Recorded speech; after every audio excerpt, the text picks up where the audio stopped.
The candles had barely settled into their holders when the room went cold, though no window had opened and no door had swung wide. Elena Marsh felt it first in her hands, a sudden tightness in her fingers as she gripped the edge of her chair, and then in the silence that dropped over the long table like a blade. 12 guests sat frozen, forks halfway to their mouths, wine glasses paused in the air, all eyes sliding toward the woman at the head of the table who had just spoken words that could not be unheard. No dowry, no seat. Margaret Ashcombe did not raise her voice. She did not need to.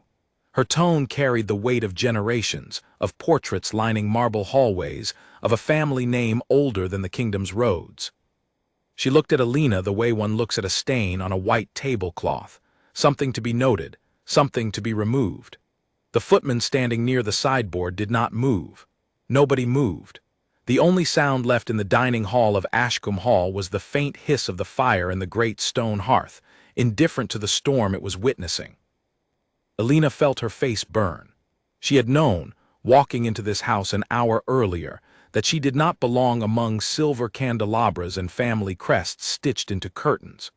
She had known it in the way the butler's eyes had flicked over her plain blue dress, in the way the other guests had exchanged glances when she gave her name. But knowing a thing and having it spoken aloud, in front of strangers, over a table set with more forks than she had ever owned in her life, were two very different kinds of pain. She began to rise. Her chair scraped against the polished floor, a small ugly sound in a room built for grandeur. She did not look at anyone. She simply wanted to leave, to walk out through those tall doors and never think about Ashcombe Hall again, never think about the man at the far end of the table whose eyes she could feel on her but could not bring herself to meet. That man was Julian Ashcombe, Duke of Rothmere, and he was already standing. His chair had made no sound at all when he pushed it back, because he had risen too fast for grace, too fast for the practiced calm that 30 years of breeding had taught him to wear like a second skin.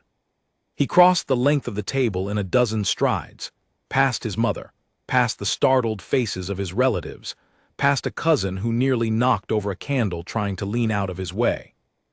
Margaret's eyes narrowed. "Julian," she said, a warning folded into 2 syllables. He did not answer her. He reached Elena's side, and before she could take another step toward the door, he pulled out the empty chair beside his own, the one meant for a guest of far higher standing, the one that had sat untouched all evening because no one at that table was foolish enough to sit where only family or nobility belonged. He held it out with one hand, steady, unhurried, as though nothing unusual were happening at all. "Please," he said, his voice quiet but clear enough to reach every corner of the silent room. "Sit here." Elena stared at him. For a moment she forgot the 12 pairs of eyes watching her, forgot the heat still rising in her cheeks, forgot even the sting of Margaret's words. All she could see was Julian's face, calm and certain, offering her something far larger than a chair. Somewhere down the table, a fork clinked softly against porcelain as someone forgot themselves and set it down too hard. A woman in emerald green leaned toward her neighbor and whispered something behind a gloved hand. Margaret's spine had gone rigid, her jaw set in a line that promised this was far from finished. Julian did not look at his mother. His attention stayed fixed on Elena, on the chair, on the choice sitting between them like an open door. Elena thought of her mother's small kitchen back home, of the piano lessons she gave to children whose parents could barely spare the coins, of the modest life she had built with her own 2 hands because no one had ever handed her anything. She thought of the letters Julian had written her over the past months, careful and searching, never once mentioning titles or estates, only music and books and the strange, quiet comfort of talking to someone who listened. She thought of how easy it would be to walk away now, to spare them both whatever storm was coming. And then she looked at the empty chair, waiting. Slowly she sat down. A ripple moved through the room, the kind of silence that is somehow louder than noise. Somewhere near the far end of the table, an elderly aunt pressed a hand to her chest, as if she might faint from the scandal of it all. A young man Elena did not know let out a short, disbelieving laugh before catching himself. Margaret's fingers curled around the stem of her wine glass so tightly that her knuckles turned pale, yet she said nothing more. Whatever battle she intended to fight, she would not fight it here, not with every eye in the county already watching. Julian returned to his own seat, but he did not sit immediately. He glanced once around the table, at his relatives frozen mid-meal, at the guests who had come expecting an evening of polite conversation, and had instead witnessed the opening move of a war none of them fully understood yet. Then he looked at his mother. "Alina is my guest," he said simply. "She will be treated as one." He sat down. The meal resumed awkwardly, the clinking of silverware returning in fits and starts as conversation tried and failed to find its footing again.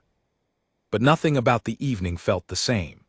Alina kept her hands folded in her lap, aware of every breath, every glance thrown her way, aware most of all of Julian sitting beside her, his shoulder inches from hers, radiating a calm she did not feel herself. Under the table so slight that only she could have noticed, his hand found hers for the briefest moment. A single press of fingers, steady, reassuring, gone before anyone could see. She did not know in that moment whether she had just watched a man defend her, or whether she had just watched him declare a war that would tear his family apart. She only knew that for the first time since walking through the doors of Ashcombe Hall, she did not feel like an intruder anymore. Across the table, Margaret lifted her wine glass at last and took a slow sip, her eyes never leaving her son. There was no anger left on her face now, not visibly. What remained was something colder, something far more dangerous: calculation. The dinner continued for another hour, filled with strained small talk about the weather, about the upcoming harvest, about a horse race 2 counties over that no one truly cared to discuss.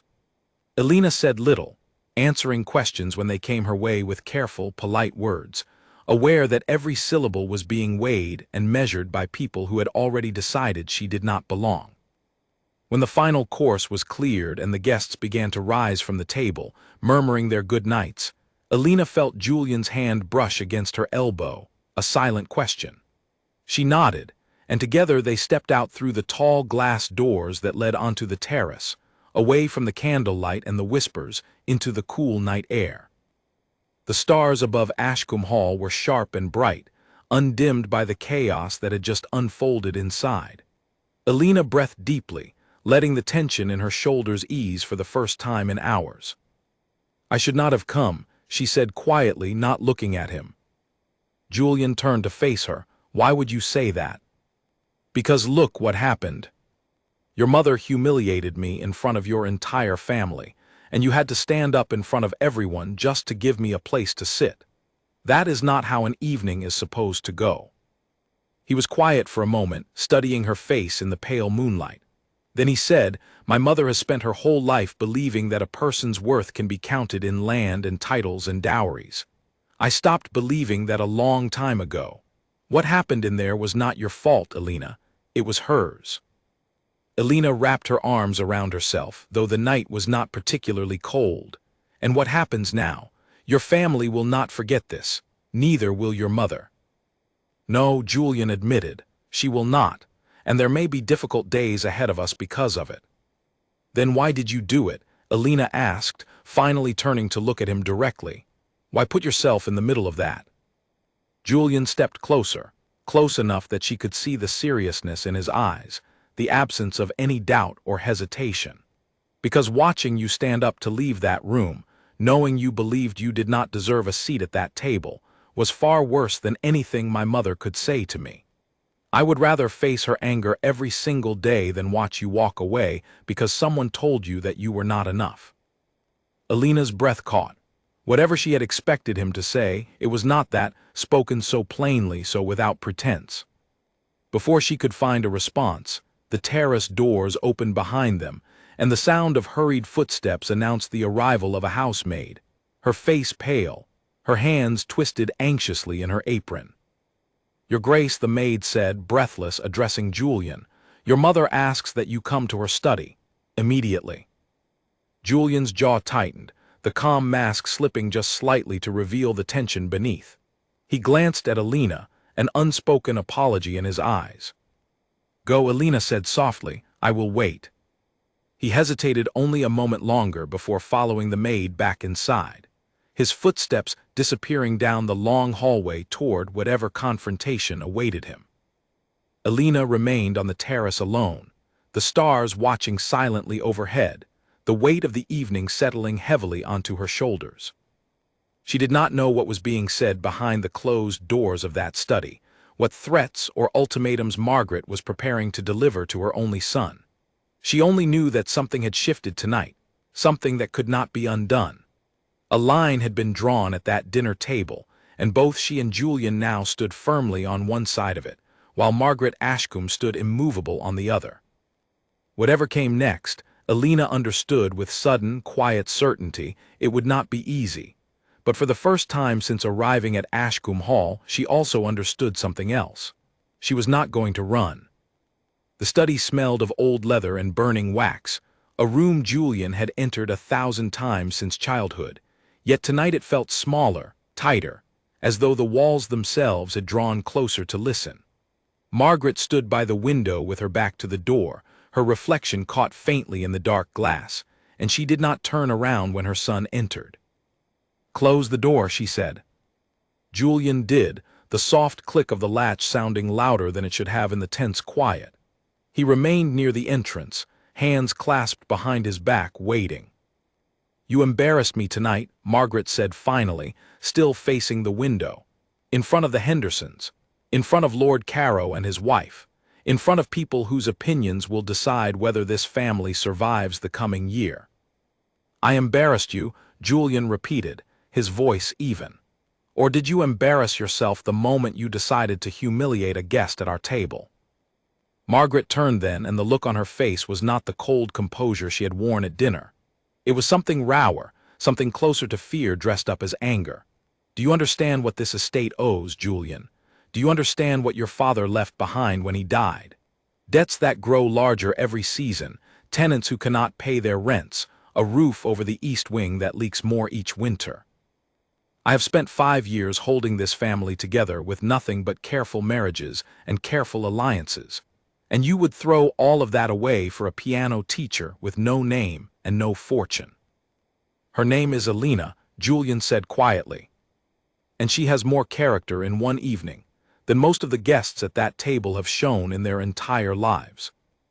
"Character does not pay debts," Margaret snapped. "No," Julian agreed. "But it is character I intend to spend the rest of my life with, not a debt I intend to marry." Margaret's hands tightened at her sides. She crossed the room slowly, the firelight catching the silver threaded through her dark hair, and stopped only a few feet from her son. When she spoke again, her voice had dropped, softer now, almost pleading.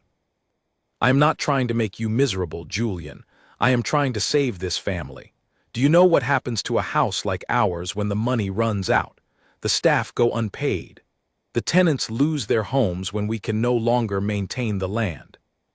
Your sister's prospects vanish because no respectable family wants to align themselves with ruin.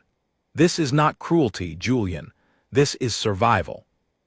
Julian studied his mother's face, searching for the woman who had once read him stories by the fire, who had once laughed freely before the weight of the estate had hardened something in her. He found traces of her still, buried beneath years of worry and duty. "Then let me find another way to save it," he said. "Let me speak with the bank, renegotiate the debts myself, sell off the northern parcels that bring in nothing but taxes. There are solutions that do not require selling myself to the highest bidder in the marriage market." "Those solutions take years," Margaret said. "Years we do not have." "Then we will find years," Julian said firmly. "But I will not marry a woman I do not love simply because her father owns more land than mine does." "Love," Margaret said, and the word came out sharp, almost bitter. "You think love will keep the roof from collapsing. You think love will pay the tenants their wages. I married your father because it was the sensible choice, the choice that kept this family afloat for another generation, and I did my duty without complaint, whatever it cost me." Something in her voice cracked slightly on the final words, and Julian caught it, the smallest fracture in the wall she had built around herself. "Was it truly without complaint, Mother?" he asked gently. "Or did you simply learn never to speak of the cost?" Margaret's eyes flashed, but she said nothing, turning away instead to stare back out the dark window, at the shape of the gardens barely visible beneath the moonlight. "I do not want that life for you," Julian said, stepping closer. "I do not want you to spend 40 more years pretending a hollow marriage was a triumph, and I certainly do not want that life for myself." Silence stretched between them, filled only by the crackle of the fire. When Margaret finally spoke again, her voice had steadied, though something in it had changed, grown quieter, more measured. "You believe you know what love is, Julian, after a handful of letters and a few private lessons. You have known this woman for months. I have watched this family for a lifetime. I know how quickly affection fades when the reality of empty coffers sets in. I know how bitterness grows in a marriage built on romance alone, once the difficulties of daily life arrive at the door." "Then let me be the one to discover that for myself," Julian said. "Let me make my own mistakes, if mistakes they must be. But do not humiliate her again in my house, Mother. Not at my table. Not ever." Margaret's jaw tightened, and for a long moment it seemed she might argue further. Instead, she simply said, "This conversation is not finished." "No," Julian agreed, "it is not, but it is finished for tonight." He left the study without waiting for a response, closing the door quietly behind him, and made his way back through the darkened halls toward the terrace, where Alina stood waiting exactly where he had left her, her arms still wrapped around herself against the night air. She turned as he approached, searching his face for some sign of what had passed between mother and son. "What did she say?" Alina asked. Julian exhaled slowly, some of the tension leaving his shoulders now that he stood beside her again. "She said many things, most of them about debts and duty and the sensible choices she believes I am failing to make." "And what do you believe?" Alina asked quietly. Julian looked at her for a long moment, the moonlight softening the sharp lines of worry on his face. "I believe," he said finally, "that sensible choices have never once made anyone happy in this family, and I am tired of watching people I love disappear into obligation." Alina's chest tightened at the word love, spoken so plainly, though she was not certain he had meant it the way it sounded. She said nothing, uncertain how to respond, and instead looked out over the dark gardens stretching beyond the terrace, the hedges trimmed into careful shapes that spoke of generations of careful maintenance, careful control. "I should go home," she said eventually. "It grows late, and I do not wish to cause you any further trouble tonight." "Let me have the carriage brought around," Julian said, though something in his voice suggested he was reluctant to let the evening end just yet. They walked together back through the grand hallways of Ashcombe Hall, past the portraits of ancestors long since passed, stern faces staring down from gilded frames, as though judging the two figures moving quietly beneath them. Alina felt the weight of those painted eyes, imagined generations of Ashcombe dukes and duchesses who had never once had to defend their right to sit at their own family's table. As they reached the entrance hall, a young woman appeared from a side corridor, moving quickly, her dark curls slightly disheveled as though she had been listening at doors she should not have been listening at.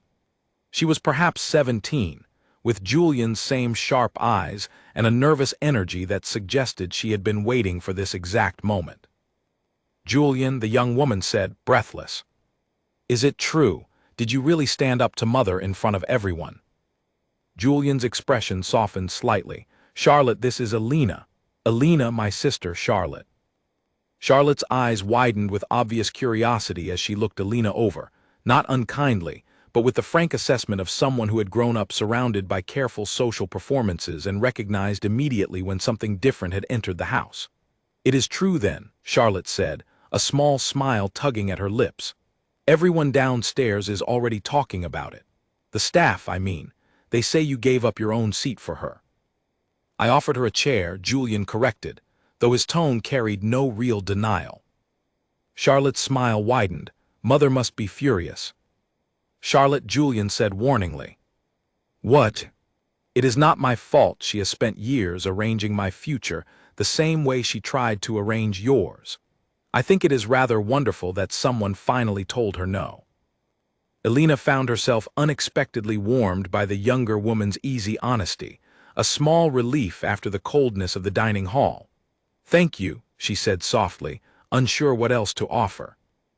Charlotte studied her a moment longer, then glanced between her brother and Alina with an expression that suggested she understood far more than either of them had said aloud.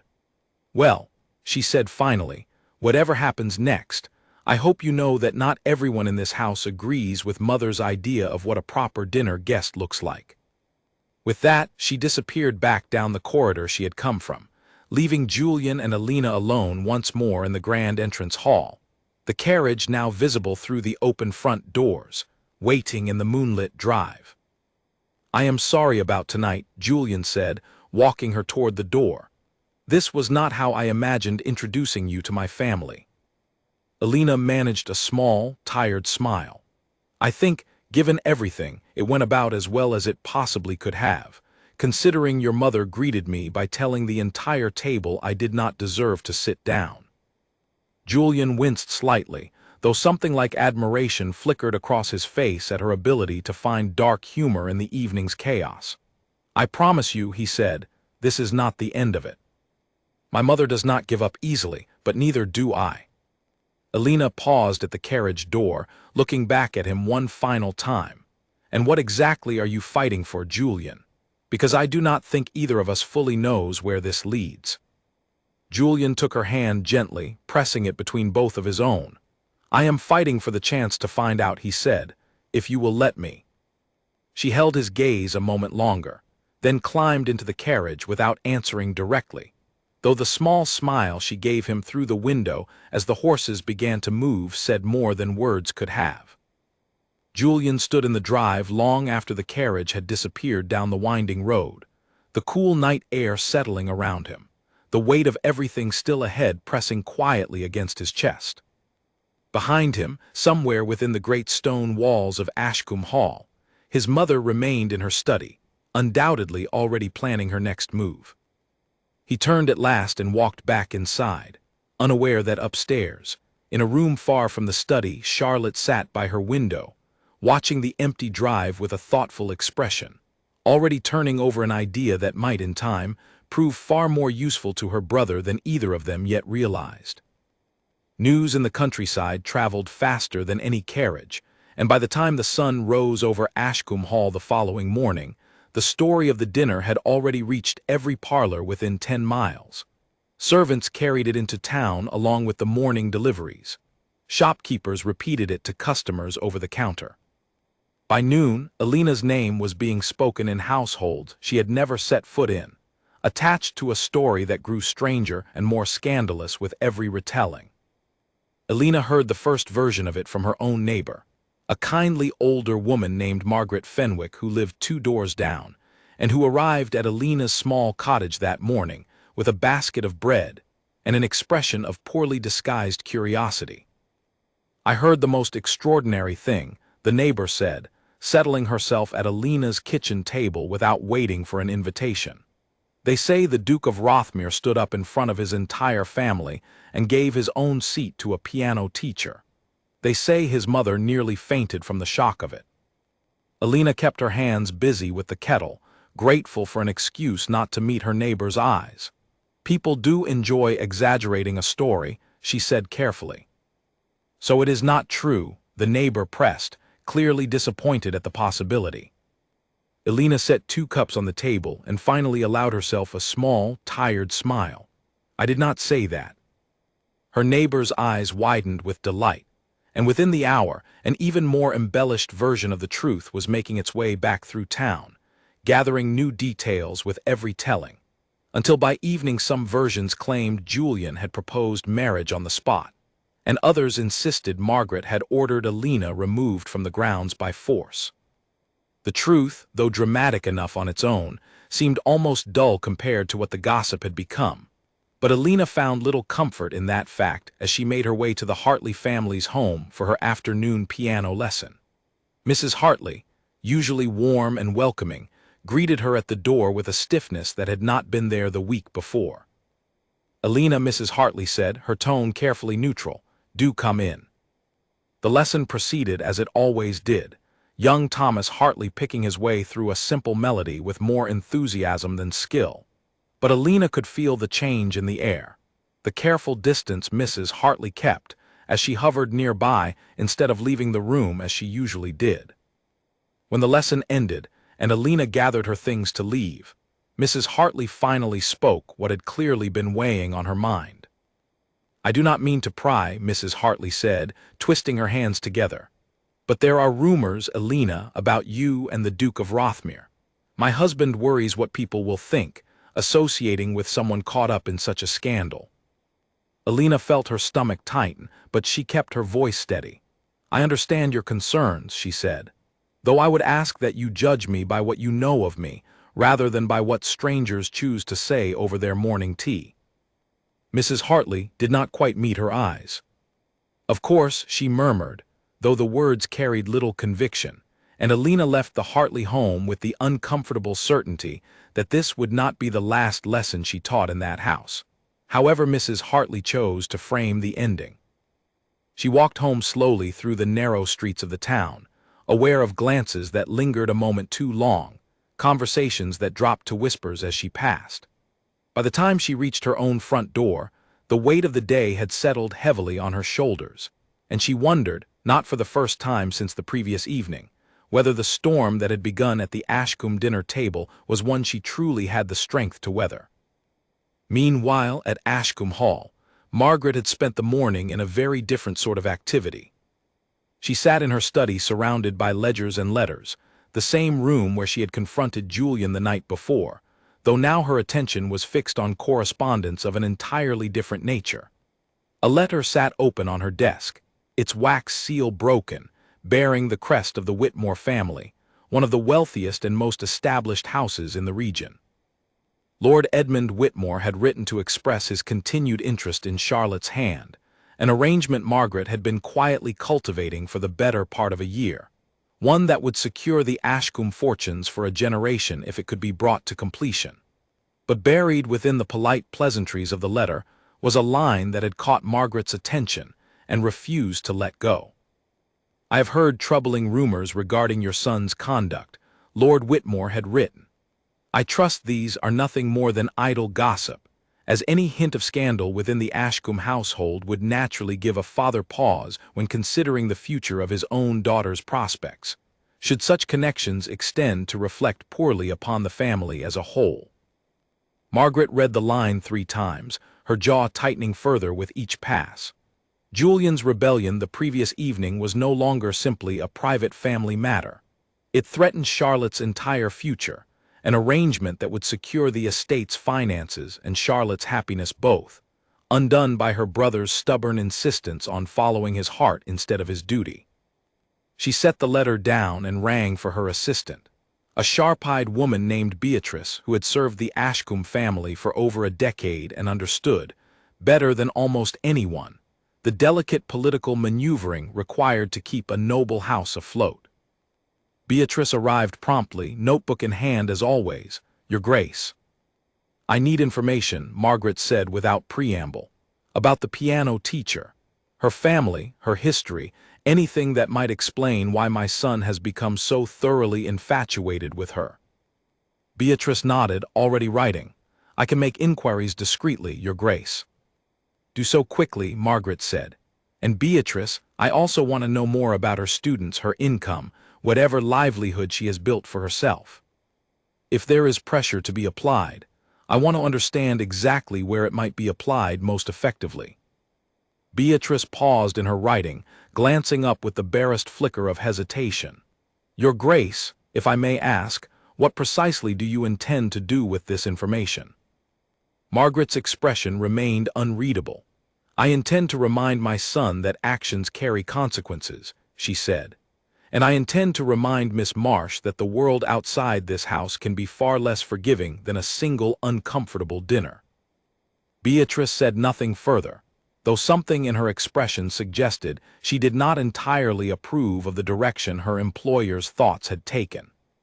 She curtsied and left the study to begin her inquiries, leaving Margaret alone once more with the letter from Lord Whitmore and the ledgers spread across her desk.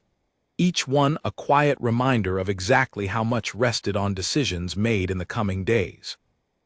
That evening, Julian sought out his sister in the small sitting room she preferred, tucked away in the eastern wing of the house, decorated with the paintings and sketches Charlotte had produced over the years, far more colorful and unruly than anything found elsewhere in the formal halls of Ashcombe.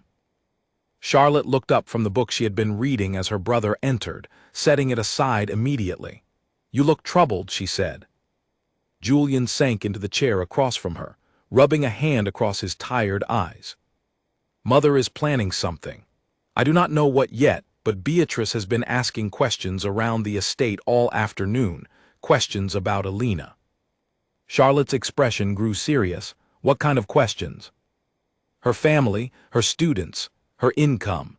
The kind of questions one asks when preparing to apply pressure somewhere it will hurt most." Charlotte was quiet for a moment, chewing her lip thoughtfully. "Julian," she said finally, "do you truly intend to marry her? Because if Mother believes this is simply a passing infatuation, she will fight it one way. But if she believes you are serious, she will fight it very differently." "I have never been more serious about anything in my life," Julian said quietly. "Then you need to tell her that plainly," Charlotte said. "Stop letting her believe there is still room to change your mind. As long as she believes there is hope of that, she will keep pushing, keep searching for the exact pressure that will break your resolve." Julian looked at his younger sister with something like surprise, as though seeing her clearly for the first time in years. No longer simply his little sister, but a sharp, perceptive young woman who understood their mother's tactics better than he had given her credit for. "When did you become so wise about all of this?" he asked, a small smile finally breaking through his exhaustion. Charlotte's own smile turned slightly bitter. "When I realized Mother has been planning my marriage to Lord Whitmore since I was 14 years old, and I have spent every year since trying to understand exactly how her mind works, so that one day I might have some say in my own future as well." Julian's smile faded slightly at that. "Charlotte, do you want to marry Lord Whitmore?" Charlotte was quiet for a long moment before answering. "I do not know him well enough to want anything at all," she admitted. "But I know that if you can find the courage to defy Mother's plans for your own life, perhaps I might find the courage to ask questions about mine as well." The siblings sat together in comfortable silence for a while after that, the fire crackling softly in the small hearth, each lost in thoughts of the uncertain path ahead. Finally, Charlotte spoke again, her voice more determined now. "Whatever Mother is planning," she said, "I want to help you get ahead of it. If she intends to pressure Alina through her students or her income, we should know before she acts, not after." "How do you propose we do that?" Julian asked. Charlotte's eyes glinted with something like mischief. "I still have friends among the staff who remember when I used to sneak into the kitchens as a child. People talk more freely to a duke's younger sister, asking casual questions, than they do to Beatrice marching around with a notebook demanding answers." Julian studied his sister for a long moment, weighing the risk of involving her further in a conflict that had already begun to strain the entire household. But he found in the end that he was grateful, more grateful than he could easily express, to not be facing this fight entirely alone. "Thank you, Charlotte," he said quietly. Charlotte simply nodded, already turning her thoughts toward the information she intended to gather, while outside the window, the last light of evening faded slowly over the grounds of Ashcombe Hall, and somewhere beyond those grounds, in a small cottage on the edge of town, Alina sat alone by her own fire, unaware of the quiet alliance forming on her behalf, only aware of the uncertain nights that still lay ahead. 3 days after the dinner at Ashcombe Hall, Alina arrived at the home of her longest-standing student, a bright 8-year-old girl named Amelia Foster, only to find the front door answered not by the usual cheerful housemaid, but by Amelia's father himself, his expression apologetic and uncomfortable in equal measure. "Miss Marsh," he said, before she could even offer her greeting, "I am afraid we will no longer be requiring your services." Alina felt the words land like a physical blow, though she kept her face carefully composed. "May I ask why, Mr. Foster? Amelia has made such wonderful progress these past months. Mr. Foster shifted uncomfortably, glancing back over his shoulder as though checking that his wife was not within earshot. "It is nothing personal," he said. "Only, well, there has been talk in town, and my wife feels it would be better for Amelia to study with someone whose reputation is not currently the subject of quite so much conversation." Elena's throat tightened, but she managed a small nod. "I understand," she said, though the words felt hollow in her mouth. She turned and walked away from the Foster house, her steps measured and steady until she rounded the corner onto the next street, where she finally allowed herself to stop, pressing a hand against the cool stone wall of a nearby building, breathing slowly until the sting in her eyes retreated. By the end of that week, she had lost 3 more students. The Whitfield family sent a brief note excusing their daughter from further lessons without explanation. The Pierce twins simply stopped answering their door when Elena arrived at the appointed hour, though she could hear muffled movement inside. And Mrs. Hartley, true to the discomfort Elena had sensed during their last lesson, informed her by letter that young Thomas would be continuing his musical education with a different instructor, one recently arrived from the city with excellent references, and though the letter did not say so directly, a reputation entirely free of scandal. Elena sat at her small kitchen table that evening, the household ledger open before her, the numbers growing more troubling with each lost student. Piano lessons had never made her wealthy, but they had made her independent, had allowed her to keep her small cottage and support herself without relying on anyone else's charity. Watching that independence erode day by day, student by student, filled her with a slow, creeping dread that no amount of steady breathing could fully calm. A knock at her door interrupted her calculations. She opened it to find a young woman she did not recognize, dressed in fine traveling clothes, her dark hair pinned neatly beneath a modest hat. "Miss Marsh," the young woman said, "my name is Charlotte Ashcombe. I believe you met me briefly the other evening, though I doubt you had much occasion to remember me amid everything else that happened." Elena blinked in surprise, recognizing now the sharp eyes and easy warmth she had glimpsed briefly in the entrance hall of Ashcombe Hall. "Of course," Elena said, stepping back to allow her inside. "Please come in, though I am afraid my home offers considerably less grandeur than what you are accustomed to." Charlotte smiled as she stepped through the doorway, glancing around the modest but tidy front room with open curiosity rather than judgment. "I find I much prefer smaller rooms," she admitted. "They feel considerably less lonely than the halls of Ashcombe." Elena offered her a seat and prepared tea, grateful for something to occupy her hands, while she tried to understand the purpose of this unexpected visit. Once they were both settled, Charlotte set down her cup and spoke plainly. "I will not waste your time with pleasantries, Miss Marsh. I know my mother has been making inquiries about you, about your students and your income, and I suspect the sudden loss of several of your pupils this week is no coincidence." Elena's hands tightened around her own teacup. "You believe your mother is responsible for this?" "I believe my mother is very good at applying quiet pressure in places most people never think to look," Charlotte said. "A word here, a suggestion there, and suddenly respectable families find reasons to distance themselves from anything associated with scandal. She has done it before, though never quite so publicly as this." Elena set her cup down carefully, her mind racing through the events of the past week, the strange stiffness in Mrs. Hartley's manner, the abrupt notes canceling lessons, the whispered conversations that seemed to follow her through town. "Why would you tell me this?" Elena asked finally. "Your mother would hardly approve of you warning me about her own strategy." Charlotte's expression grew more serious.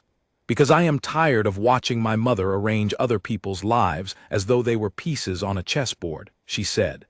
"She did it with my own prospects for years, and I have simply grown accustomed to accepting it as inevitable. But watching her turn that same energy toward destroying your livelihood, simply because my brother had the audacity to care for someone she did not select herself, that I cannot accept quietly." Elena studied the younger woman's face, searching for any trace of deception and finding none, only a fierce, quiet determination that reminded her, unexpectedly, of Julian's own expression the night he had offered her his chair. "What do you propose I do?" Alina asked. "I cannot force families to trust me again, not against your mother's influence." "No," Charlotte agreed, "but you do not have to fight her alone, either. Julian is already searching for ways to address the estate's finances without relying on the marriages Mother has planned. If he succeeds, her leverage over the family diminishes considerably, and with it, her ability to continue pressuring people on your behalf, or rather, against your behalf." "And if he does not succeed?" Alina asked quietly. Charlotte hesitated, then answered honestly. "Then this will likely grow more difficult before it grows easier. I will not pretend otherwise. My mother does not surrender a fight simply because the first attempt fails." Alina absorbed this in silence for a long moment, staring down at the ledger still open on her table, the careful columns of numbers that represented the fragile stability she had built for herself over the years, now crumbling beneath forces entirely outside her control. "I appreciate your honesty, Charlotte," Alina said finally, "truly. But I must ask you something in return. Does your brother know the extent of what is happening? The lost students, the financial strain?" Charlotte shook her head slowly. "Not the full extent, no. I do not believe he realizes quite how quickly this has escalated." "Then perhaps," Alina said, straightening slightly in her chair, "it would be better if he did not learn of it just yet." Charlotte frowned, clearly not expecting this response. "Why would you keep it from him?" "Because he is already carrying the weight of defying his mother publicly, of searching for solutions to save his family's finances, of managing his sister's future as well as his own," Alina said. "If he learns that his choices are actively harming me, financially and socially, I fear it will only add guilt to an already impossible burden. And I do not wish to be the reason he makes decisions out of guilt rather than genuine conviction." Charlotte studied her for a long moment, something like respect flickering across her features. "You care for him a great deal," she observed. Alina felt heat rise in her cheeks, though she did not look away. "I have known him only a matter of months," she admitted, "and yet I find myself unable to imagine simply walking away, however difficult things become." Charlotte smiled softly at that, the first fully unguarded expression Alina had seen from her since she arrived. "Then perhaps," she said, "we ought to find a way forward together, quietly, without either of us relying entirely on my brother to solve everything on his own." "What did you have in mind?" Alina asked. Charlotte's eyes brightened with the same mischievous determination Julian had noted in her the previous evening. "I have connections of my own," she said. "Families who owe my father favors from years past, people who have no particular loyalty to my mother's opinions and might welcome a talented piano teacher regardless of whatever gossip currently occupies the town's attention. It will take some careful arranging, but I believe we can rebuild what has been lost, perhaps even expand upon it." Alina felt something loosen in her chest for the first time since the Foster family had turned her away from their door. "Why would you go to such trouble for someone you barely know?" she asked. Charlotte considered the question seriously before answering. "Because you looked my mother in the eye at that dinner table and chose to stay anyway," she said. "Because my brother has never once, in all the years I have known him, stood up to her the way he did for you. And because I think, Miss Marsh, that this family has needed someone willing to challenge my mother's idea of what we owe each other for far longer than either of us has been alive to witness it." Two women talked long into the evening after that, Charlotte sketching out names and connections on a spare sheet of paper while Alina listened, gradually feeling the crushing weight of the week begin to lift, replaced by something she had not expected to find amid the wreckage of her ruined reputation. An ally, a friend, unexpected and fierce, willing to fight quietly in her corner even when the family name attached to her own signature carried the very weight threatening to crush everything Alina had built. When Charlotte finally rose to leave, gathering her things against the cooling evening air, she paused at the door and turned back with one final thought. "Do not tell Julian about tonight," she said. "Not yet. Let him focus on the fight he already knows he is fighting. We will handle this one quietly, between ourselves for now." Alina nodded, a small, grateful smile finally breaking through the exhaustion of the past week. "Thank you, Charlotte," she said, "truly." Charlotte offered a small, elegant curtsy, entirely at odds with the mischievous grin that followed it. "What are sisters for?" she said, before slipping out into the darkening evening, leaving Alina alone once more in her small cottage. Though for the first time in days, the silence no longer felt quite so heavy. A week after Charlotte's visit, a carriage bearing the Ashcombe crest stopped outside Alina's cottage, and this time it was not Charlotte who stepped down from it. Margaret Ashcombe walked the short path to Alina's front door alone, without an escort, without announcement, dressed in dark traveling clothes that made her look far less imposing than she had at the head of her own dinner table, though the sharpness in her eyes remained entirely unchanged. Alina opened the door to find her standing there and felt her stomach drop, though she kept her expression carefully neutral, drawing on every ounce of composure she possessed. "Your Grace," Alina said, "this is unexpected." "May I come in?" Margaret asked, and something in her tone suggested this was not truly a question at all. Alina stepped aside, allowing the older woman to enter her small front room, watching as Margaret's sharp eyes swept over the modest furnishings, the worn but carefully maintained furniture, the small upright piano tucked into one corner that served as both Alina's livelihood and her only true luxury. "Please sit," Alina offered, gesturing toward the same chair Charlotte had occupied a week earlier. Margaret remained standing. "I will not stay long," she said. "I have come to speak plainly, and I believe plain speech is best conducted quickly." Alina folded her hands in front of her, waiting. "You are an intelligent woman, Miss Marsh," Margaret began. "I could see that much even at the dinner table, in the way you held yourself despite everything I said to you. So I will not insult your intelligence by pretending this conversation is anything other than what it is. I have come to ask you to end your association with my son." Alina had expected this, had braced herself for it since Charlotte's warning the week before, yet hearing the words spoken directly still landed with unexpected force. "And if I decline?" Alina asked, keeping her voice steady. Margaret's expression did not shift. "Then I imagine the difficulties you have already experienced this past week will continue, and likely worsen," she said, with a bluntness that carried no pretense of apology. "So it was you," Alina said quietly, "the lost students, the whispers through town." "I did what any mother would do to protect her family's future," Margaret said. "I make no apology for it." Alina felt anger rising beneath the careful composure she had maintained, hot and sharp, though she forced it down, unwilling to give Margaret the satisfaction of watching her lose control. "And what exactly do you believe I am threatening?" Alina asked. "Your son's happiness, your family's reputation, or simply your ability to control the choices he makes for his own life?" Margaret's eyes narrowed slightly at that, though she did not deny the accusation. "This family's survival depends on decisions made carefully, over years," Margaret said. "Julian is prepared to throw away an alliance that could secure our finances for a generation, simply because he has convinced himself that affection alone is sufficient foundation for a marriage. I have lived long enough to know it is not." "Then perhaps," Alina said, "you might trust your son to learn that lesson for himself, rather than deciding it for him." Margaret's jaw tightened. "I have watched this family teeter on the edge of ruin for 5 years, Miss Marsh.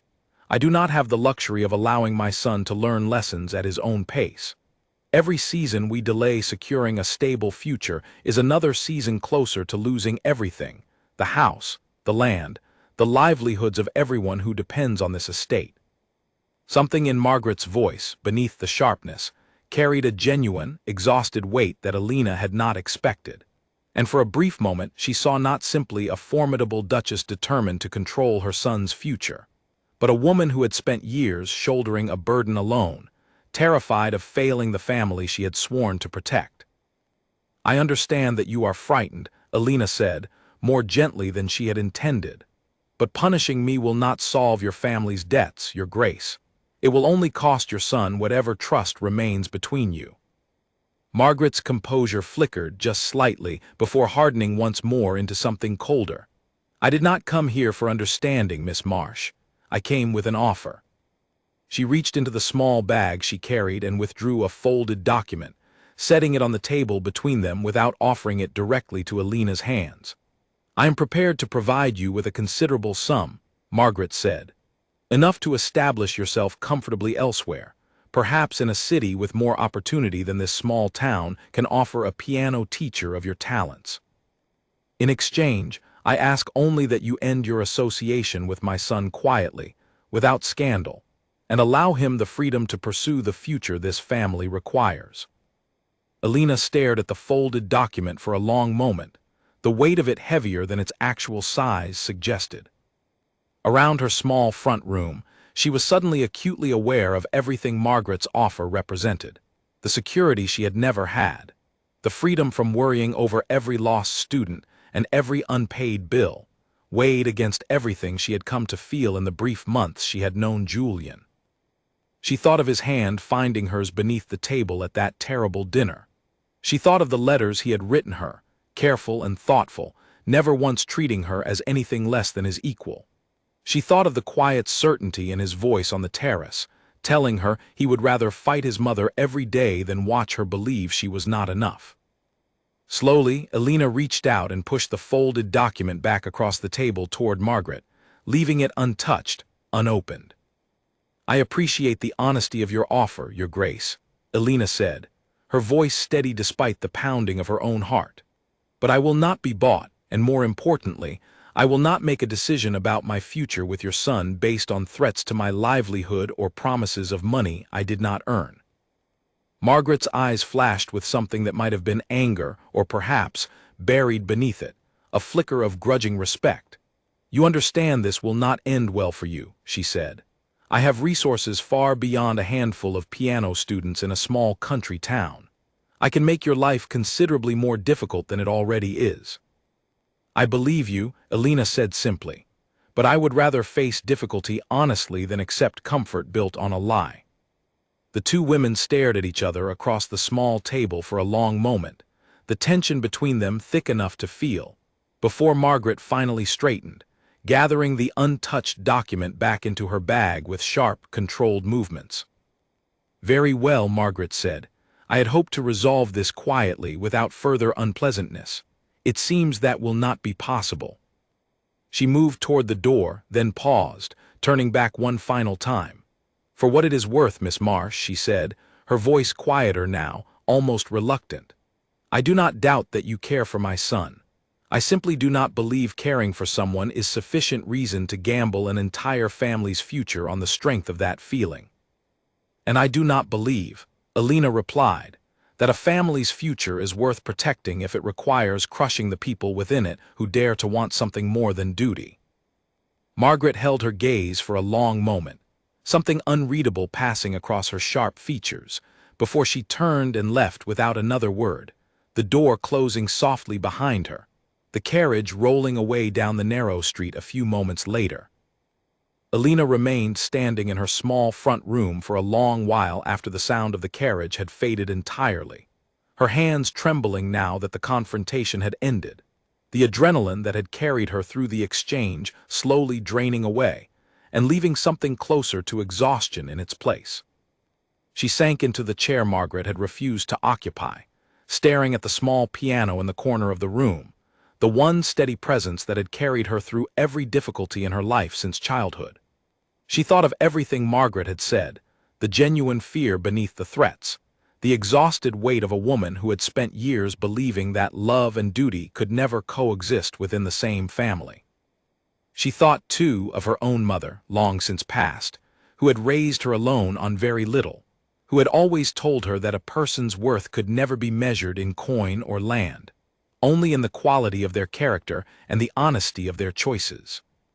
Alina had built her entire life around that belief, had turned down easier paths more than once because they required compromising some essential part of herself. She would not compromise now, however much it cost her. That evening, as the sun set over the small town, Alina sat at her piano and played for nearly an hour, losing herself in the familiar patterns of music that had always steadied her through difficult times, unaware that across town, In a modest office belonging to the estate's longtime banker, Julian sat hunched over a stack of ledgers with Charlotte beside him, the two of them working late into the night, searching for exactly the kind of solution that might finally free their family from the weight of debts and expectations that had shaped every difficult decision made within the walls of Ashcombe Hall for far too many years. The banker's office smelled of dust and old paper, and Julian had spent 3 consecutive evenings there, poring over ledgers with Charlotte at his side, tracing every debt the estate carried back to its origin, searching for anything that might be renegotiated, restructured, or resolved without requiring a marriage arranged purely for its financial convenience. By the 4th evening, they had found something. The northern parcels, Julian said, spreading a map across the desk between himself and the elderly banker, a patient man named Mr. Aldridge who had managed the Ashcombe accounts for over 20 years. These fields have produced almost nothing in taxes for the estate these past 3 seasons.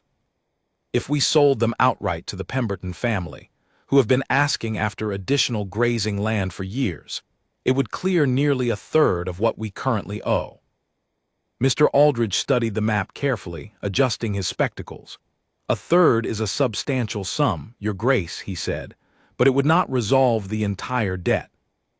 No, Julian agreed, but combined with restructuring the remaining loans at a lower rate of interest, which you mentioned might be possible given the estate's improved standing since my father's passing, and reducing certain unnecessary expenses within the household itself, I believe we could stabilize the finances within 2 years, without requiring any marriage arranged purely for its dowry.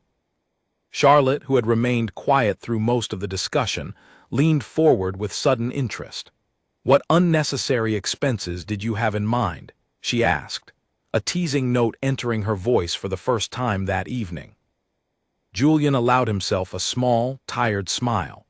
"The East Wing renovation Mother has been planning for the past year. For one," he said, "it is a luxury we cannot currently afford, however much she insists it reflects poorly on the family to leave it unfinished." Mr. Aldridge nodded slowly, making careful notes as Julian spoke, and by the time the 3 of them finally left his office that evening, the outline of a genuine plan had taken shape, one that did not depend on Charlotte's marriage to Lord Whitmore, one that did not require Julian to abandon Alina for the sake of a dowry he no longer needed. Julian returned to Ashcombe Hall that night feeling lighter than he had in weeks, eager to share the news with his mother, hopeful that solid numbers and a genuine path forward might finally ease the tension that had settled over the household since the dinner. He found Margaret in her study, as he so often did, though something in her posture as he entered gave him pause. "Mother," he began, "I have news. Mr. Aldridge and I have found a way forward, a way to stabilize the estate's finances without requiring Charlotte's marriage to Lord Whitmore, without requiring anything from either of us that we are not freely willing to give." Margaret looked up from her desk, and something in her expression, tired and guarded, made Julian's cautious optimism falter slightly. "That is welcome news," she said, though her voice carried none of the relief he had expected. Julian studied her carefully. "What is wrong?" he asked. Margaret hesitated, and in that hesitation, Julian understood with sudden dread that something significant had happened in his absence. "I visited Miss Marsh," Margaret said finally, choosing her words with obvious care, "several days ago." Julian's chest tightened. "You did what?" "I offered her a sum of money," Margaret continued, her voice steady despite the flash of something like guilt crossing her features. "To end her association with you quietly, to relocate somewhere with better prospects, away from whatever difficulties her connection to this family has already caused her." Julian felt something cold settle in his stomach. "And what did she say?" "She refused," Margaret said simply, quite firmly in fact.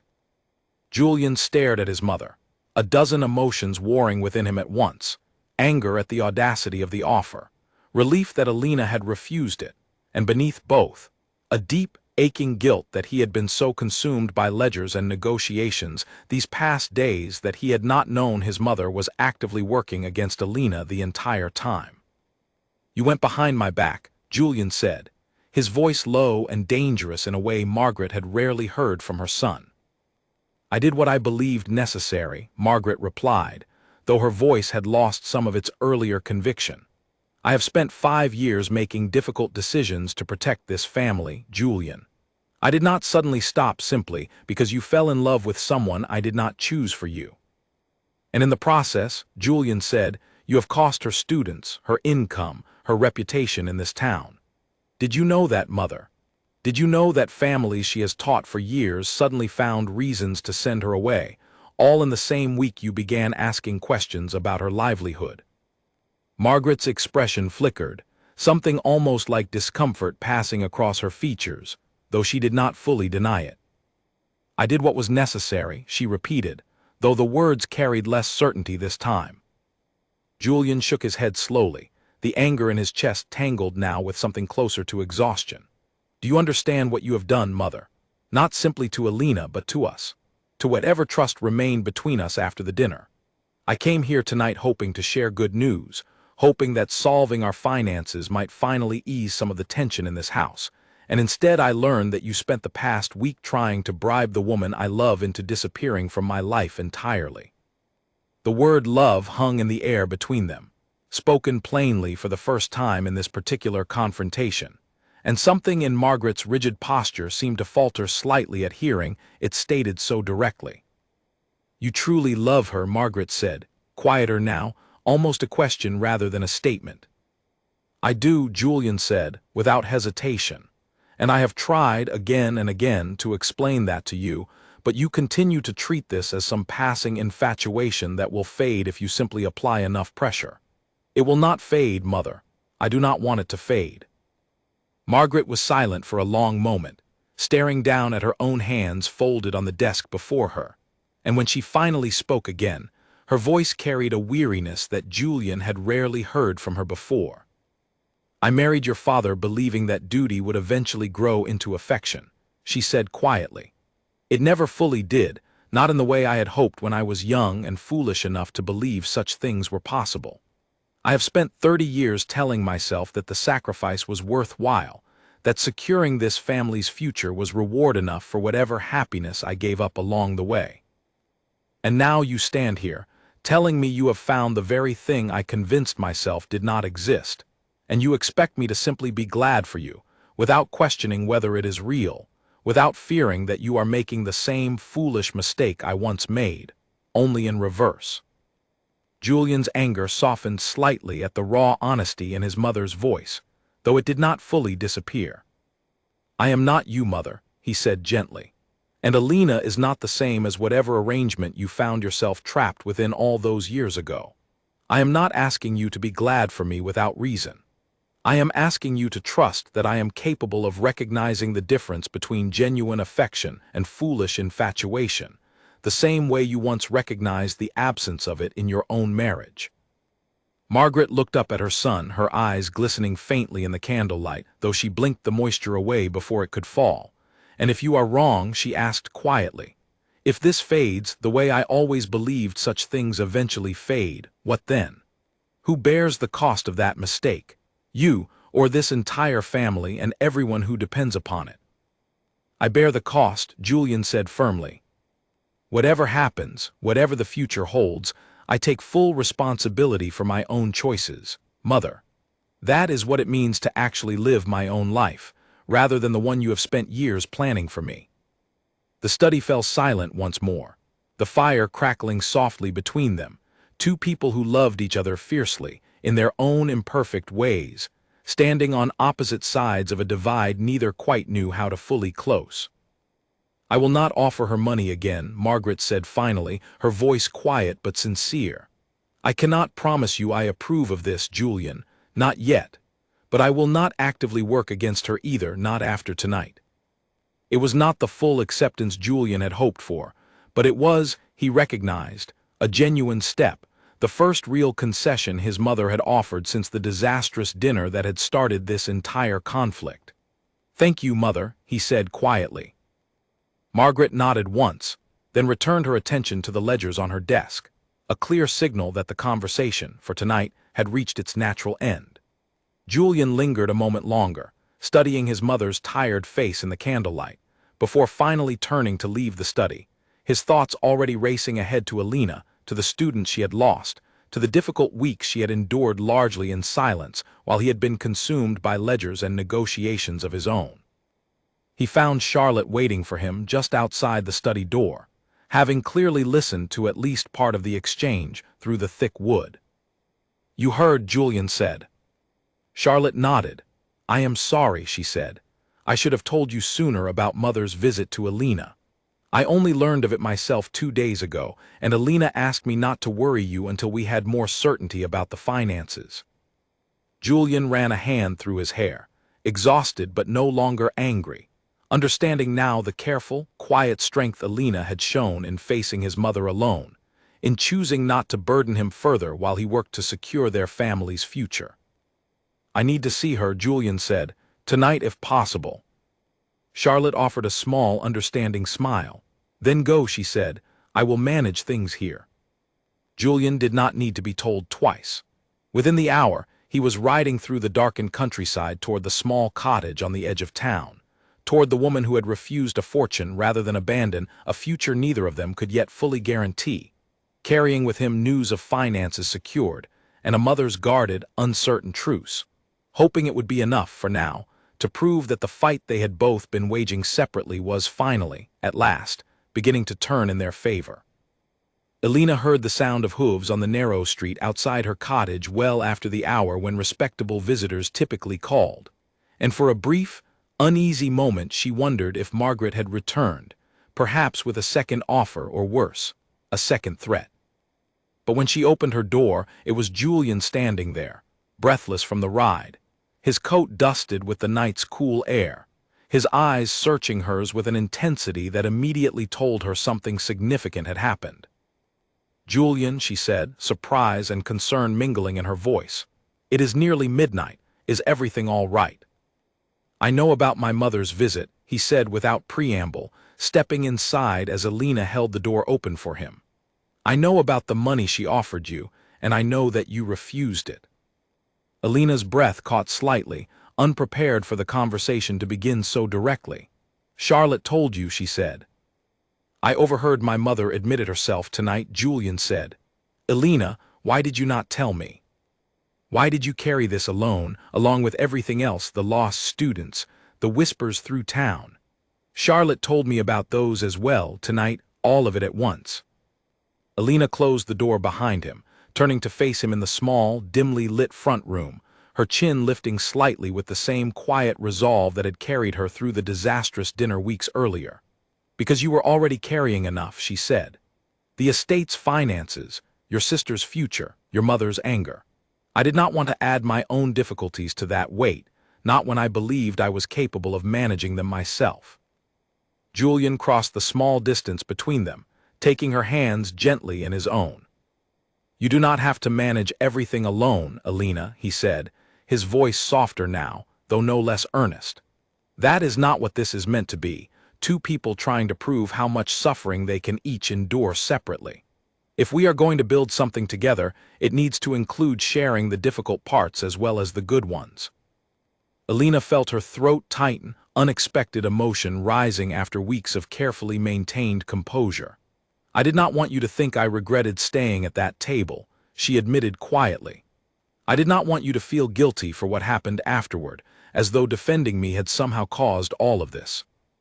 Julian's expression softened further, and he reached up to brush a strand of hair gently from her face, the gesture so tender that Alina felt her carefully guarded composure begin to crack entirely. "It did cause this," he said honestly. "My choice that night set everything else into motion, the gossip, my mother's response, all of it. But I do not regret it, Alina, not for a single moment, and I never will, regardless of how difficult the path ahead might still prove to be." "Then why does it feel?" Alina asked, her voice trembling slightly now, "as though I have lost everything I built for myself, simply for the chance to sit beside you at one dinner table." Julian's jaw tightened, though his hold on her hands remained gentle. "Because my mother made it that way deliberately," he said. "But Alina, I promise you, that will not continue. The estate's finances are secured now. without requiring Charlotte's marriage to Lord Whitmore, without requiring anything from either of us that we are not freely choosing. My mother has agreed, at least for now, not to work against you further. And Charlotte has already begun rebuilding the connections you lost, quietly, through families who owe our father favors from years past. Alina absorbed this slowly, the weight of the past weeks beginning, finally, to lift slightly from her shoulders. You have all done so much, she said softly, and I have done little more than sit here, waiting, wondering if any of it would matter in the end. You refused a fortune, Julian said firmly. You looked my mother in the eye and told her that comfort built on a lie was not worth having. Alina, that is not nothing. That is the very thing that convinced me, beyond any doubt, that whatever we are building together is worth every difficulty we have faced to get here. Alina searched his face in the dim candlelight, searching for any hesitation, any doubt, and finding none, only the same steady certainty she had seen the night he pulled out the chair beside his own in front of his entire family. What happens now? She asked quietly. Julian was quiet for a long moment, and then, slowly, he lowered himself onto one knee before her, still holding her hands gently in his own, his expression a mixture of nervousness and absolute conviction that Alina had never seen from him before, not even during the tensest moments of the past several weeks. Alina Marsh, he said, his voice steady despite the obvious emotion behind it. I do not have a ring prepared, and I did not plan for this moment to happen at nearly midnight, in your front room, with my coat still dusted from the ride here. But I find that I do not wish to wait any longer to ask you properly, in a manner that has nothing to do with dowries or estates or anything my mother believes should matter more than it does. Will you marry me? Alina felt tears rise unexpectedly to her eyes.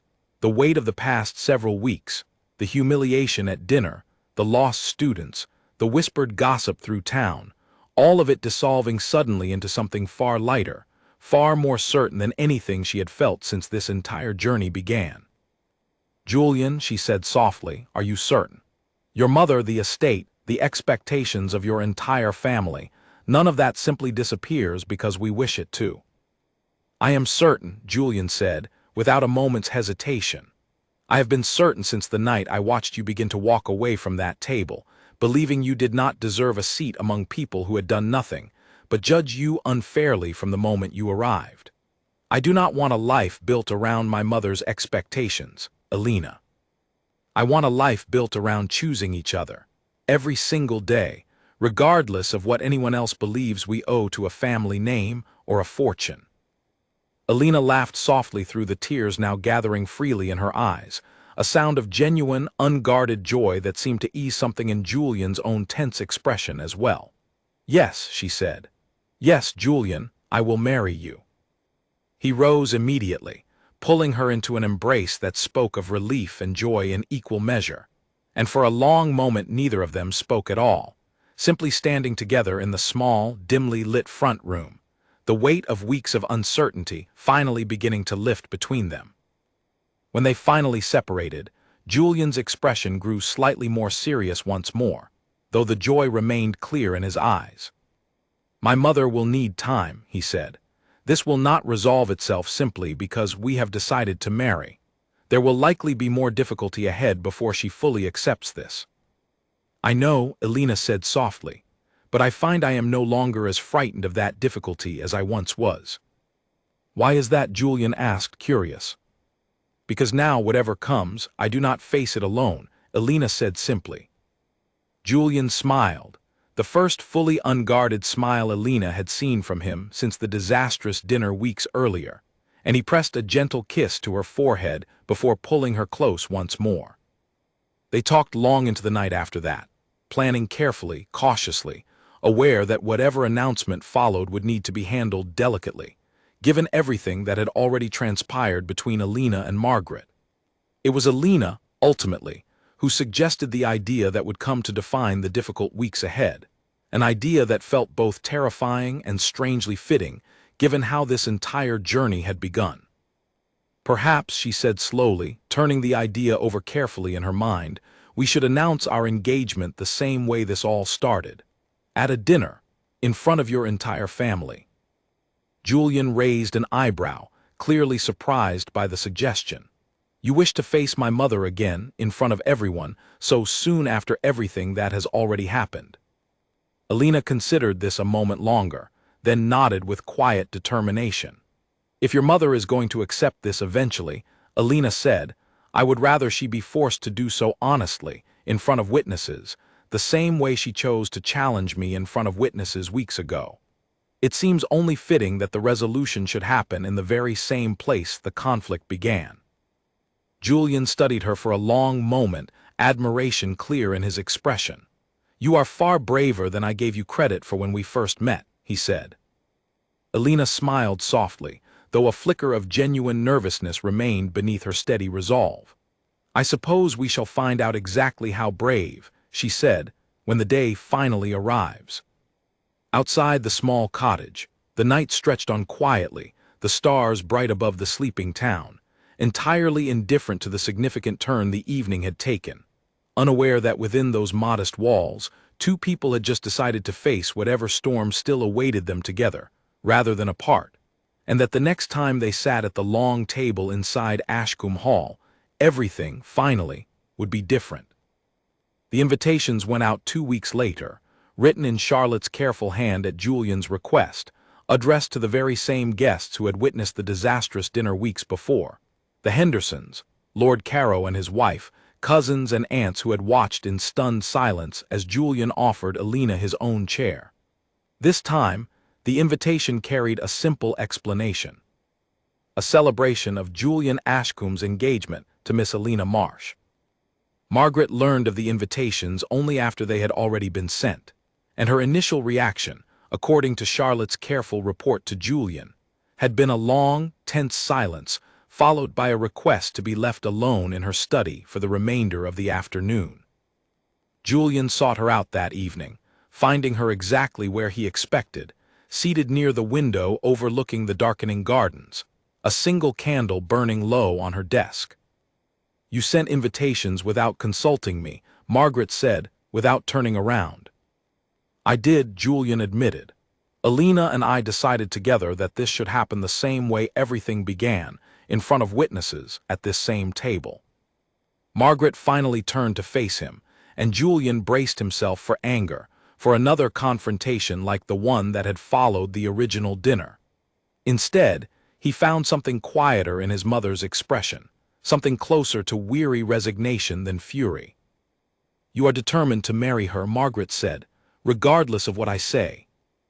I am, Julian confirmed gently, but mother, I would still rather you stood beside me when I make that announcement than against me. I do not wish to win this fight by defeating you. I wish to win it by finally helping you understand why it is not a fight worth continuing. Margaret studied her son for a long moment, and when she finally spoke again, her voice carried an exhaustion that seemed to come from somewhere far deeper than the events of the past several weeks alone. I spoke with Beatrice today, she said slowly, about the inquiries she made into Miss Marsh's background weeks ago. Did you know her mother raised her entirely alone, after her father died when she was quite young?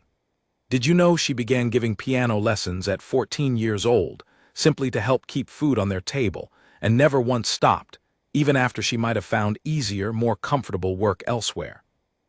I did not know all of that, Julian admitted quietly, though it does not surprise me. Margaret's gaze drifted back toward the window, toward the dark gardens beyond. I have spent weeks convincing myself that she wanted something from this family, she said. Status, security, an escape from whatever difficult life she led before you entered it. But Beatrice's report suggests something rather different. A woman who built an entire, independent life for herself, brick by brick, without relying on anyone else to hand it to her.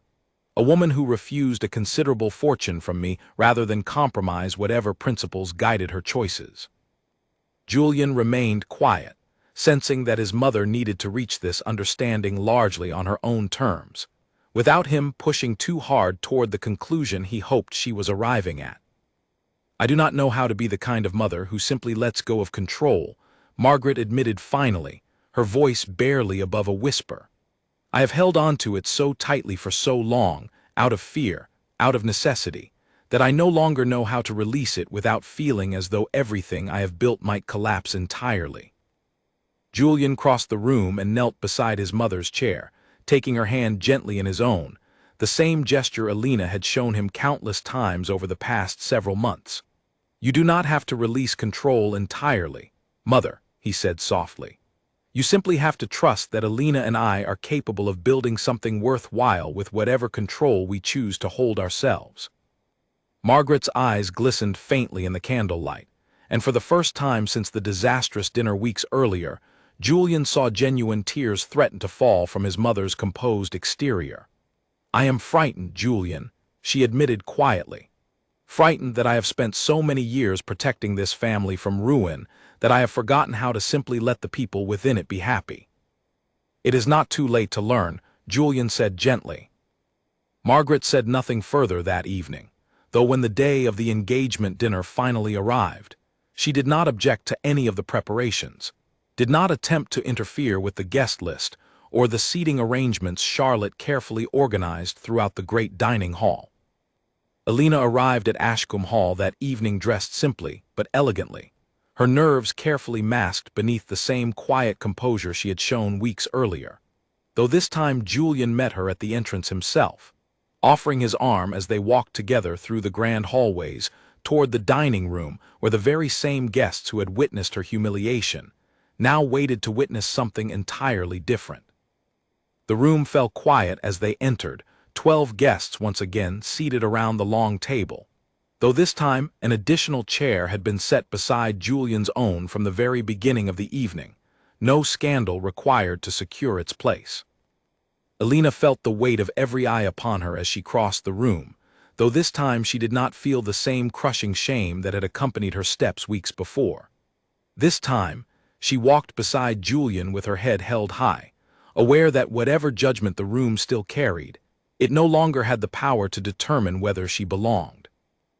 Margaret stood at the head of the table, exactly where she had stood weeks earlier when she had spoken the words that started this entire journey. For a long, tense moment, the room held its collective breath, waiting to see what the Dowager Duchess might say now, whether history was about to repeat itself in front of the very same audience. Instead, Margaret stepped forward, away from her customary place at the head of the table, and crossed the room to where Alina stood beside Julian, her expression carefully composed, though Alina could see, beneath the practiced calm, something far more vulnerable stirring underneath. "Miss Marsh," Margaret said, her voice carrying clearly through the silent room. "Alina." "Your Grace," Alina replied carefully, uncertain what was about to follow. Margaret was quiet for a moment longer, then reached out and with her own hands pulled out the chair beside Julian, the same chair he had offered weeks earlier in open defiance of his mother's wishes. And this time it was Margaret herself extending the invitation. "Please," Margaret said, her voice softer now, carrying none of the coldness that had defined her words at the previous dinner. "Sit here. As my son's future wife, and I hope in time, as someone I might come to know not simply as a guest at this table, but as family." A ripple of astonished murmurs moved through the assembled guests, far different in character from the shocked silence that had followed Margaret's cruel declaration weeks earlier. Alina felt tears rise unexpectedly to her eyes, overwhelmed by the completeness of the reversal unfolding before her, and beside her, she felt Julian's hand find hers, steady and warm, a silent echo of the gesture that had first given her the courage to stay all those weeks ago. "Thank you," Alina said softly, her voice thick with emotion as she finally took her seat, this time invited rather than defended, welcomed rather than merely tolerated. Margaret returned to her own place at the head of the table, though before sitting, she raised her glass, drawing the attention of every guest once more. "I owe an apology to this room," Margaret said, her voice steady despite the obvious difficulty of the admission. "Several weeks ago, at this very table, I said something unkind, something I believed at the time was necessary to protect this family's future. I have since learned that protecting a family sometimes means learning to recognize worth in places I was too proud, or too frightened, to look for it." Miss Marsh has shown more courage and integrity in the face of my own poor judgment than I have shown in years of careful, calculated decisions. I am grateful, more than I can easily express, that my son had the wisdom to see what I very nearly caused this family to lose entirely." She raised her glass higher, and around the table the guests followed suit, glasses lifting in unison toward Julian and Alina, seated together at last without scandal, without conditions, without the shadow of a chair that had once been denied. To Julian and Alina, Margaret said, her voice carrying clearly through the room, "May this family finally learn that worth is measured in character, not coin, and may we never again make the mistake of forgetting it." The dinner that followed carried none of the tension of the evening weeks before, conversation flowing easily around the table, laughter replacing the strained silence that had once filled the grand dining hall. Charlotte, seated across from Alina, caught her eye more than once throughout the evening, offering small, knowing smiles that spoke of the quiet alliance they had built together during the difficult weeks between the two dinners. Later that evening, as the guests began to depart and the great hall slowly emptied, Alina found herself once more on the terrace, this time not alone but with Julian beside her, and Margaret, somewhat unexpectedly, joining them a few moments later, 3 glasses of wine carried carefully between her hands. "I believe," Margaret said, offering a glass to each of them, "this evening called for something other than simply retreating to my study once the guests had gone." Alina accepted the glass with a small, grateful smile, still adjusting to the remarkable shift in the woman who had once tried to bribe her into disappearing entirely. "Thank you, Your Grace," she said, "for tonight, for all of it." Margaret's expression softened further, something almost gentle settling into her sharp features. "I still have much to learn," she admitted, "about letting go of control, about trusting that happiness and duty are not always opposing forces. But I find, watching the two of you tonight, that I am willing to try." Julian wrapped an arm gently around Alina's shoulders, drawing her close as the 3 of them stood together beneath the same stars that had witnessed the beginning of this entire difficult journey weeks earlier. Above them, the night sky stretched wide and endless, indifferent as ever to the quiet transformation that had taken place within the walls of Ashcombe Hall, though for the 3 people standing together on that terrace, everything, finally, felt different. The wedding would follow within the year, smaller and simpler than tradition typically demanded for a duke's marriage, held not in a grand cathedral but in the modest chapel near Alina's own childhood home, attended by piano students old and new, by neighbors who had once whispered doubts and now offered genuine congratulations, and by a mother who stood proudly beside her son, no longer measuring worth in dowries or titles, but in the quiet, unshakable courage of a woman who had once refused to leave a table simply because she had been told she did not belong there. And somewhere in the years that followed, when Charlotte herself eventually chose her own path forward, free from any arrangement her mother might once have insisted upon, she would remember this night clearly, the night she watched her formidable mother learn, finally, that the truest measure of a family's strength was not the wealth it protected, but the people it welcomed, fully and without condition, to sit together at its table. Spring arrived early the year after the wedding, warming the fields around Ashcombe Hall well before the usual season, and Alina stood at the tall windows of what had once been Margaret's private study, now shared between mother and daughter-in-law as they worked through the estate's correspondence together, a partnership neither of them could have imagined during those first tense weeks of conflict. Julian entered the room with a letter in hand, his expression carrying the particular mixture of amusement and exasperation that had become familiar to Alina over the past year of marriage. "You will not believe who has written," he said, holding up the sealed envelope. Alina set down her pen, curious. "Who?" "Lord Whitmore," Julian said, a wry smile tugging at his mouth. "It seems he has finally accepted that Charlotte will not be joining his household, and has written instead to request an introduction to one of her friends from the city, a young woman he met briefly at a gathering last month." Alina laughed softly, genuine warmth filling the sound. "Charlotte will be relieved," she said. "She has spent the past year quietly dreading another attempt to revive that particular arrangement." Margaret, seated near the fire with her own correspondence, glanced up with a small, knowing smile of her own. "My daughter has made her own choices quite clear these past months," she said. "I confess I have grown rather fond of watching her navigate her own future, rather than one I had carefully mapped out for her." The change in Margaret over the past year had been gradual but genuine, small shifts that accumulated into something Alina had not expected to witness so fully. The Dowager Duchess still carried herself with the same sharp composure that had once intimidated an entire room of dinner guests, but the coldness that had defined her that first terrible evening had softened considerably, replaced by a quieter, more thoughtful presence that Alina had come to genuinely appreciate. Charlotte herself burst into the study a few moments later, her cheeks flushed with the particular excitement she reserved for genuinely good news. "I have received the most wonderful letter," she announced, waving a page of her own correspondence. "Amelia writes that the conservatory in the city has accepted her application for the autumn term. She begins her formal music studies in September." Alina felt a surge of pride at the news, remembering the bright 8-year-old girl who had once been forced to end her lessons when the Foster family grew frightened of scandal. A story that had since resolved itself far more happily than anyone might have predicted during those difficult weeks.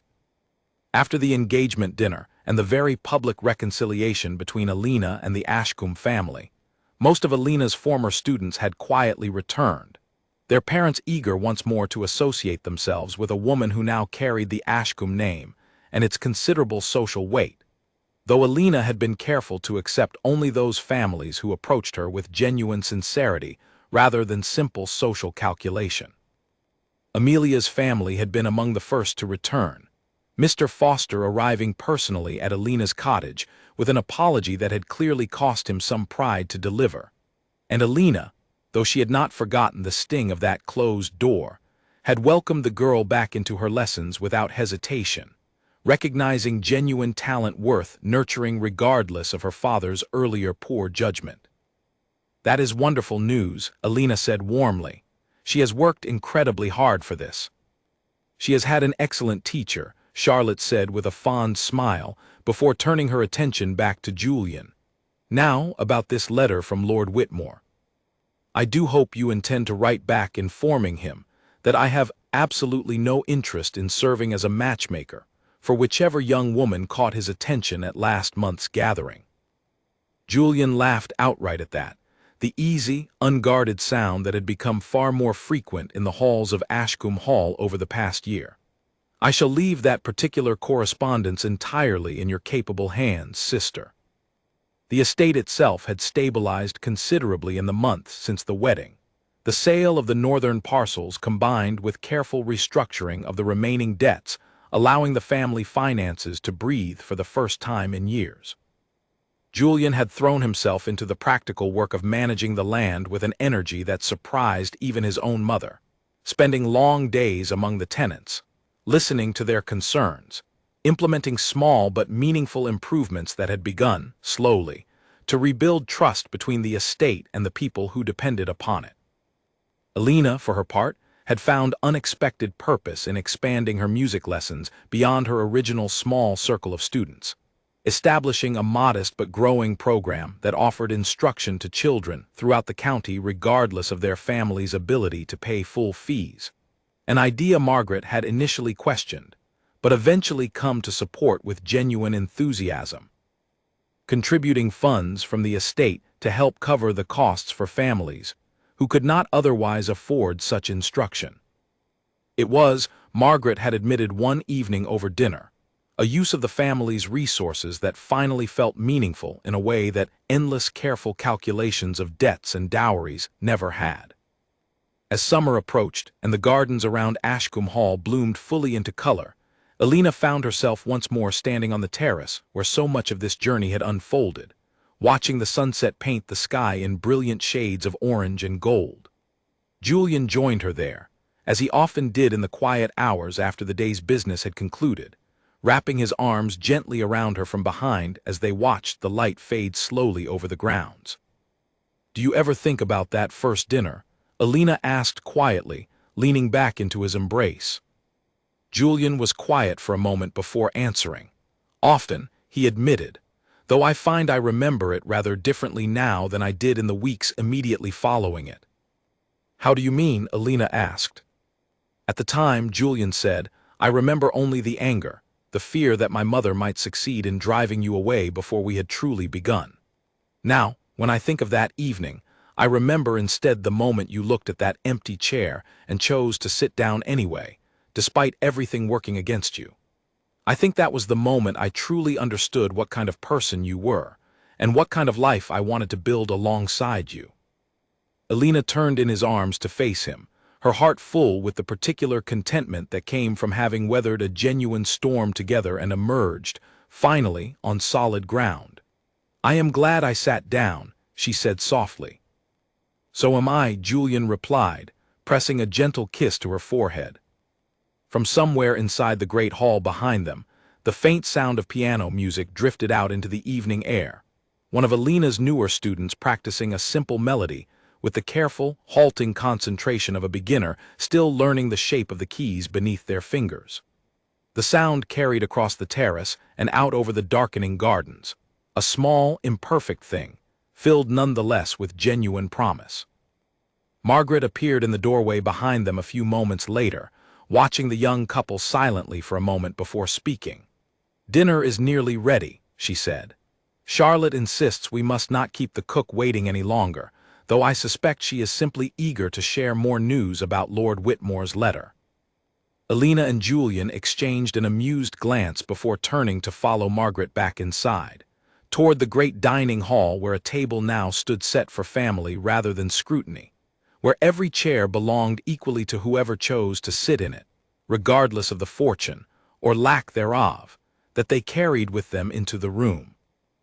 The long table that had once been the site of Alina's deepest humiliation had become, over the course of a single remarkable year, the heart of a home rebuilt from the ground up, not through careful calculation or advantageous marriage, but through the slow, difficult, and ultimately rewarding work of learning to see worth where it had once been dismissed entirely.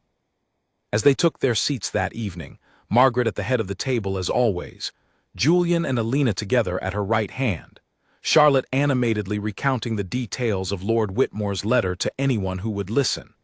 Alina allowed herself a quiet moment of reflection, grateful beyond measure for the winding, difficult path that had led her here. To this table, to this family, to a life built not on what she could bring to a marriage, but on who she had chosen to become despite every obstacle placed in her way.